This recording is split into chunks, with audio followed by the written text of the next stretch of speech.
आजच्या व्हिडिओमध्ये आपण आपले आधार कार्ड आपल्या बँक खात्याशी कसे लिंक करायचे ते पाहणार आहोत. आजच्या काळात हे काम खूप महत्त्वाचे झाले आहे. कारण जेव्हा तुम्हाला सरकारकडून कोणत्याही योजनेचा लाभ दिला जातो, तेव्हा पैसे तुमच्या आधार कार्डवरच पाठवले जातात आणि जेव्हा तुमचा आधार बँक खात्याशी लिंक केला जातो, तेव्हा हे पैसे तुमच्या बँक खात्यात वेळेवर येतात. परंतु ज्यांचे बँक खाते आधारशी लिंक केलेले नाही किंवा निष्क्रिय झाले आहे, त्यांच्या बाबतीत ही समस्या उद्भवते. म्हणून या व्हिडिओमध्ये मी तुम्हाला एक सोपा मार्ग दाखवणार आहे, जिथे बँकेत जाण्याची गरज नाही. तुम्ही घरी बसून 5 मिनिटात तुमचे बँक खाते तुमच्या आधारशी लिंक करू शकता. सर्वप्रथम आपल्याला आपला ब्राउझर उघडावा लागेल आणि तेथे आपल्याला NPCI शोधावे लागेल. त्यानंतर नॅशनल पेमेंट कॉर्पोरेशन ऑफ इंडियाची अधिकृत वेबसाईट आपल्यासमोर येईल. आम्ही व्हिडिओच्या डिस्क्रिप्शन बॉक्समध्ये आणि पिन कमेंटमध्ये याची लिंक दिलेली आहे. इथून आपण थेट या पोर्टलवर येऊ शकता. आता इथे आपल्याला आपले बँक खाते आधारशी लिंक करायचे आहे. यासाठी इथे क्लिक करा. मेनू विभागात ग्राहकाचा पर्याय दिसेल, या पर्यायावर क्लिक करा आणि भारत आधार सीडिंग सक्षम BACC या पर्यायावर क्लिक करा. हा पर्याय दिसेल. आपल्याला या पर्यायावर क्लिक करावे लागेल. जसे आपण क्लिक केले आहेत, नंतर तुम्हाला दिसेल की या पर्यायाद्वारे आपण घरी बसून आपले बँक खाते लिंक करू शकतो. आपण त्यांची स्थिती जाणून घेऊ शकतो. आपण हिस्ट्री तपासू शकतो की पूर्वी कोणते बँक खाते आपल्या आधारशी लिंक होते. म्हणून येथे मी ही लिंक करण्याची पद्धत दाखवतो. त्यापूर्वी तुम्हाला स्टेटस तपासावे लागेल. येथे तुम्हाला आधार मॅपिंग स्टेटसचा पर्याय मिळेल. सर्वप्रथम आपल्याला या पर्यायावर क्लिक करावं लागेल. आता इथे आपण आपला 12 अंकी आधार क्रमांक टाकावा लागेल. तुम्ही येथे कॅप्चा कोड टाका आणि चेक स्टेटस टॅबवर क्लिक करा. त्यानंतर OTP टाकण्याचा पर्याय तुमच्या समोर येईल. तुम्हाला हा OTP मिळेल, जो मोबाईल नंबर तुमच्या आधार कार्डशी लिंक केलेला आहे त्यावर तो येईल. म्हणून येथे आम्ही तो एंटर केला आहे. OTP आला आहे आणि आम्ही कन्फर्म टॅबवर क्लिक केले आहे. जर आपल्याला आधार कार्डशी आधीच कोणताही मोबाईल नंबर बँक खाते लिंक केलेले नसेल, तर त्याचे तपशील येथे येतील. जर माझ्या बाबतीत तुम्हाला दिसेल की येथे इंडियन बँक खाते याआधी लिंक केलेले होते आणि आम्ही येथे लिंक केलेल्या खात्याचे शेवटचे अपडेट केलेले तपशील 12/2021 रोजी असे दाखवले आहेत. म्हणून येथे तुम्हाला स्टेटस कळेल की भाऊ तुमचे कोणते बँक खाते आधारशी लिंक आहे. बऱ्याच वेळा असे होते की आपण अनेक खाती उघडतो आणि कोणत्या खात्यात सरकारी फायदा जात आहे, जसे की येथे मॅन्डेटरी फ्लॅग दिसते नमूद केल्याप्रमाणे आहे होय.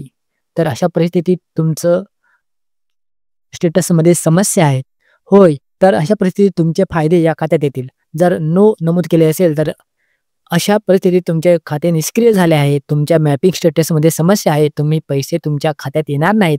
आता आम्ही नवीन खाते उघडले आहेत. आम्ही सध्या हे खाते वापरत नाही, म्हणून आम्हाला ते बदलावे लागेल.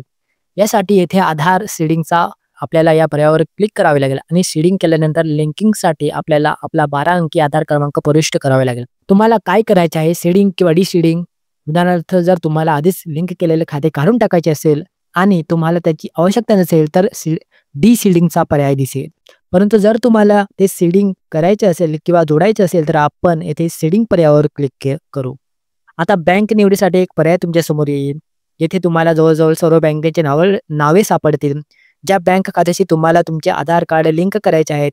येथे आपण यादीतून आपल्या बँकेचे नाव निवडले आहे. उदाहरणार्थ, माझे खाते पंजाब नॅशनल बँकेत आहे, म्हणून आम्ही ते निवडले आहे. आता सीडिंग प्रकारासाठी एक पर्याय उपलब्ध असेल, ज्यामध्ये अनेक पर्याय दृश्यमान असते. एक म्हणजे फ्रेश सीडिंग, जसे मी तुम्हाला आधी स्टेटस तपासायला सांगितले होते. जर तुम्हाला तिथे कोणतीही मागील नोंद दिसत नसेल, तर तुम्हाला फ्रेश सीडिंग करावे लागेल. म्हणजेच आपण पहिल्यांदाच सीडिंग करत आहोत. यासोबतच दुसरा पर्याय आहे, जसे की जर तुम्ही मागील कोणत्याही नोंद केले असेल, तर तुम्हाला येथे फ्रेश सीडिंग करावे लागेल. म्हणजेच आपण पहिल्यांदा सीडिंग करत आहोत. तसेच खाते त्याच बँकेत सीड केलेले आहे. उदाहरणार्थ, जर तुम्ही त्याच बँकेत दुसरे खाते उघडले असेल आणि तुम्हाला त्याच्या जागी दुसरे खाते लिंक करायचे असेल, तर तुम्ही दुसरा पर्याय निवडू शकता. तसेच same bank with another account निवडून स्थलांतरित सुद्धा करू शकता. यासोबतच माझ्या बाबतीत असे होते, इंडियन बँक खाते तिथे लिंक केले होते. परंतु जर आपल्याला ते पंजाब नॅशनल बँकेत शिफ्ट करायचे असेल, तर आपल्याला तिसरा पर्याय निवडावा लागेल, एका बँकेतून दुसऱ्या बँकेत स्थलांतर. तर आता आपण काय करू, आपण ते निवडू आणि त्यानंतर आपल्याला आपला बँक खाते क्रमांक काळजीपूर्वक प्रविष्ट करावा लागेल आणि पुष्टीकरण विभागात यावे लागेल आणि पुन्हा करावे लागेल. आपल्याला इथे आपला बँक खाते क्रमांक प्रविष्ट करावे लागेल आणि अटी आणि शर्ती स्वीकारण्यासाठी बाय सबमिटिंग या पर्यायावर क्लिक करावे लागेल. कॅप्चा कोड जसा आहे तसा भरा आणि सबमिट टॅबवर क्लिक करा. म्हणून विनंती सबमिट करण्यासाठी सर्वप्रथम अटी आणि शर्तींचे पृष्ठ दिसेल. ॲग्री आणि कंटिन्यू या पर्यायावर क्लिक करा. जर आपल्याला हे करायचे असेल तर आता पुन्हा एकदा आपल्या मोबाईल फोनवर एक ओ-टी-पी येईल. लिंकिंगसाठी हा ओ-टी-पी येईल. आपल्याला तुमच्या आधारशी लिंक केलेल्या नंबरवर ओ-टी-पी टाकला असेल, आपल्याला कन्फर्म टॅबवर क्लिक करावे लागेल. त्यानंतर आपल्या समोर एक पॉपअप येईल, जिथे तुम्हाला सांगितले जाईल, की तुम्ही पूर्वी तुमच्या आधार क्रमांकाशी लिंक केलेले इंडियन बँक खाते पंजाब नॅशनल बँकेत शिफ्ट करत आहात. जर तुम्ही पूर्णपणे सहमत असाल, तर आपण कन्फर्म टॅबवर क्लिक करू. तुम्हाला असा संदेश आला आहे, जसे दिसेल तुम्हाला असाच संदेश आला आहे असे दिसेल. आपला आधार क्रमांक आता इंडियन बँकेतून शिफ्ट करून पंजाब नॅशनल बँकेत सीड केला गेला आहे. त्याचा अकाउंट नंबर देखील येथे दाखवला आहे. अशा प्रकारे तुम्ही घरी बसून लिंकिंग रिक्वेस्ट सबमिट करू शकता. पूर्वी तुम्हाला हे काम बँकेत करायचे होते, परंतु हे काम तुमच्या घरी बसून केले जाईल आता. मी तुम्हाला दाखवतो, जसे मी तुम्हाला आधी स्टेटस दाखवले होते, की लिंकिंग प्रत्यक्षात झाले आहे की नाही. त्यासाठी आधार मॅपिंग स्टेटसचा पर्याय येथे दिला आहे. आपण त्यावर क्लिक करू आणि आपला आधार नंबर टाकू. कॅप्चा कोड येथे तुमच्या फोनवर एक ओ-टी-पी येईल. तुम्हाला कन्फर्म टॅबवर क्लिक करावं लागेल. इथे तुम्हाला दिसेल, की लिंकिंग करण्यापूर्वी मी तुम्हाला स्टेटस दाखवला होता, म्हणजेच इंडियन बँक अकाउंट लिंक झाले होते. आता तुम्हाला दिसेल, की स्टेटस बदलला आहे. Punjab national bank account link झाले आहे. आजची तारीख येथे दाखवली आहे आणि मॉडरेटर फ्लॅग येथे हो आहे. म्हणजे याचा अर्थ जे काही सरकारी फायदे डीबीटीद्वारे पाठवले जातील, जे काही पेमेंट सरकारी सिस्टीमद्वारे करेल, ते या खात्यात येतील. अन्यथा जर तुम्हाला आणखी खात्री करायची असेल, तर UIDIAचा एक पोर्टल देखील आहे, जिथे तुम्ही जाऊन ही माहिती तपासू शकता. कारण तुम्ही लोक कमेंटमध्ये लिहिता, की ही पद्धत काम करत नाही. म्हणून मी तुम्हाला दाखवते. यासाठी तुम्हाला myaadhar.government.in या वेबसाईटवर यावे लागेल. इथे तुम्ही तुमच्या आधार कार्डशी लिंक केलेले कोणतेही बँक अकाउंटची सद्यस्थिती जाणून घेऊ शकता. तर येथे तुम्हाला बँक सीडिंग स्टेटसचा पर्याय मिळेल. या पर्यायावर आपण क्लिक करू. आधार क्रमांक टाकू, कॅप्चा कोड टाकू आणि लॉग इन विथ ओ-टी-पी या पर्यायावर क्लिक करू. त्यानंतर तुमच्या फोनवर ओ-टी-पी येईल आणि त्यानंतर बँक सीडिंग स्टेटसचा पर्याय तुमच्या सर्वांसमोर येईल.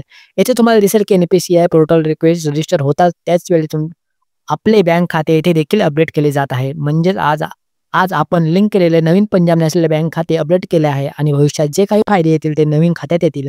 म्हणून अशा प्रकारे तुम्ही या पोर्टलवर येऊन तपासू शकता. जर ते लिंक केलेले नसेल, तर तुम्ही ते स्वतः लिंक करू शकता. पूर्वी बँकेत जाऊन काम करायचं होतं, आता ते करण्याची गरज नाही. तुम्हाला व्हिडिओ कसा वाटला कमेंट बॉक्समध्ये लिहून मला सांगा. जर तुम्ही चॅनलवर नवीन असाल तर सबस्क्राईब करा. आपण अशाच नवीन व्हिडिओमध्ये भेटू. तोपर्यंत जय हिंद, जय महाराष्ट्र.